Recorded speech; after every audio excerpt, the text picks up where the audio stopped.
आज हम पढ़ेंगे महात्मा गांधी के दक्षिण अफ्रीका से भारत वापस आने की यात्रा की कहानी।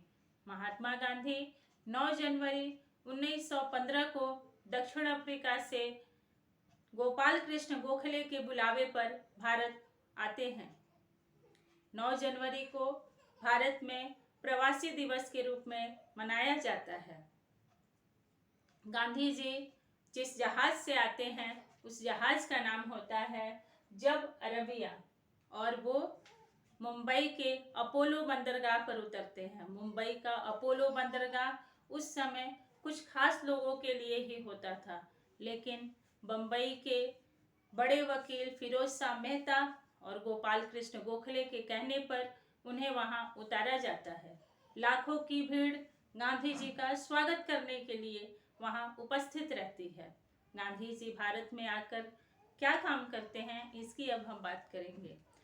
गांधी जी जब भारत वापस आ जाते हैं तो गोपाल कृष्ण गोखले उन्हें राय देते हैं कि आप भारत की राजनीति में ऐसे ही नहीं आ जाइए, क्योंकि आप बहुत दिन से भारत से दूर रहे हैं। इसलिए आप सबसे पहले 1 वर्ष भारत के विभिन्न जगहों की यात्रा करें। गांधी जी उनकी बात को मानते हैं और ट्रेन के तीसरे दर्जे के डब्बे में वो भारत भ्रमण करते हैं। गांधी जी भारत जब वापस आते हैं तो वो अकेले नहीं आते, उनके साथ उनके कई समर्थक होते हैं। गांधी जी के पास सबसे पहला काम ये होता है कि वो उनके रहने की व्यवस्था करें। इसके लिए गांधी जी गुजरात के अहमदाबाद के निकट कोचरब में अपना पहला सत्याग्रह आश्रम बनाते हैं, लेकिन वहाँ पे प्लेग फैल जाता है और वहाँ के जो हठी गांव वाले होते हैं वहाँ साफ सफाई पे ज़्यादा ध्यान नहीं देते। इससे गांधी जी को अपना आश्रम वहाँ से हटाना पड़ता है। फिर सन 1917 में साबरमती नदी के किनारे वह साबरमती आश्रम की स्थापना करते हैं। साबरमती आश्रम की स्थापना में कई लोग उनकी मदद करते हैं, लेकिन सबसे ज़्यादा जो पैसा डोनेट करते हैं वह है अम्बालाल साराभाई। ये वही अम्बालाल साराभाई हैं जिनके बारे में हम आगे पढ़ेंगे कि कैसे अहमदाबाद मिल मजदूरों ने उन्हीं की जो मिल थी उसी में सत्याग्रह हुआ था गांधी जी के साथ। अब हम कुछ साबरमती आश्रम के बारे में जानेंगे कि साबरमती आश्रम कैसा है, वहाँ क्या होता था। तो साबरमती आश्रम मेन रूप से उस समय वो सत्याग्रह का एक प्रमुख केंद्र बन गया था। गांधी जी वहाँ लोगों को स्वावलंबी बनने की शिक्षा देते थे। वहाँ पे चरखे चलाने का काम किया जाता था। इसके अलावा सभी धर्मों से रिलेटेड वहाँ प्रार्थनाएं की जाती थी। एक बार ऐसा होता है कि 3 अस्पृश्य लोग आते हैं और गांधी जी उन्हें अपने आश्रम में आसरा दे देते हैं, जिसके कारण उन्हें मिलने वाले चंदे जो हैं वो कम हो जाते हैं। गांधी जी के पास आर्थिक संकट आ जाती है, लेकिन वो बोलते हैं कि मैं एक रात सोचता रहता हूँ कि मैं कैसे अपने आश्रम का संचालन करूँगा, मेरे पास पैसे तो है नहीं। लेकिन एक घटना ऐसी घटती है कि मुझे ईश्वर पर विश्वास और ज़्यादा बढ़ जाती है। एक अनजान आदमी आकर मुझे 13,000 रुपये का दान कर जाता है। इस तरह से गांधी जी के आश्रम जो है वो सुचारू ढंग से चलने लगता है। बाद में जब सभी समझ जाते हैं कि गांधी जी सभी को साथ लेकर चलना चाहते हैं, तो फिर से गांधी जी के आश्रम में सभी लोग सुचारू रूप से अपने चंदे देने लगते हैं।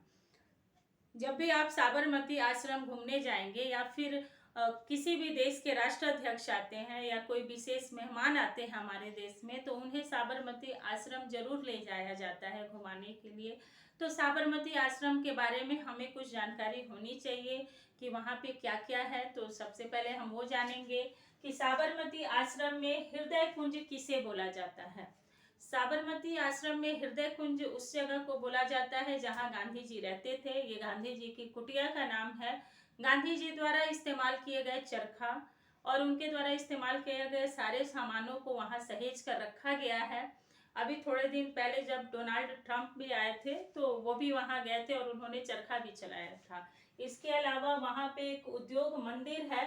इसकी स्थापना अहमदाबाद मिल सत्याग्रह जो होता है उसके बाद गांधी जी करते हैं वहाँ पे लोगों को स्वावलंबी बनने की शिक्षा दी जाती थी, और विशेष तौर पे चरखे से वहाँ पे कपड़े को सूत को बनाया जाता था, और लघु और कुटीर उद्योगों के लिए वहाँ व्यवस्था की गई थी। तो ये वहाँ उद्योग मंदिर है। इसके अलावा वहाँ बाग की रसोई है। ये जो बाग की रसोई है, ये कस्तूरबा गांधी जहाँ खाना बनाया करती थी, वो उस जगह का नाम है बाग की रसोई।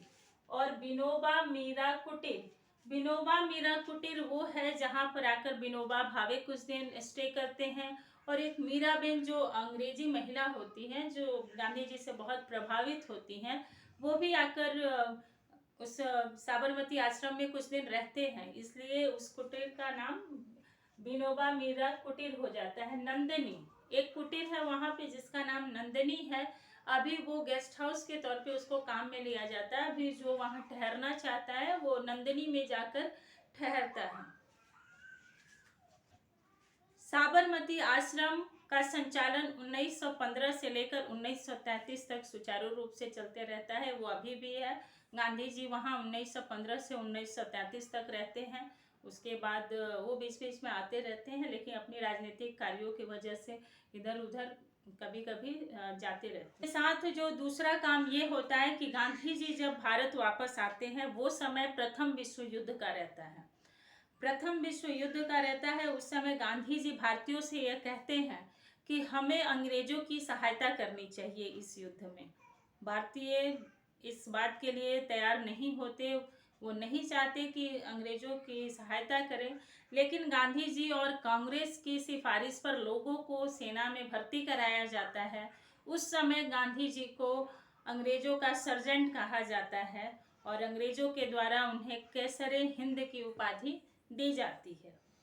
अब हम बात करेंगे गांधी जी के उस सार्वजनिक ऐतिहासिक भाषण की बात करेंगे जो 1916 में गांधी जी ने बनारस हिंदू विश्वविद्यालय के उद्घाटन समारोह में दिया था। जब गांधी जी वहां पहुंचे तो उन्होंने हॉल का नज़ारा देखा तो देखते रह गए। वहां पे सिर्फ कुछ गणमान्य प्रतिष्ठित लोग ही मौजूद थे। वहां आम जनता के नाम पर कोई नहीं था, और सभी अंग्रेजी में भाषण दे रहे थे।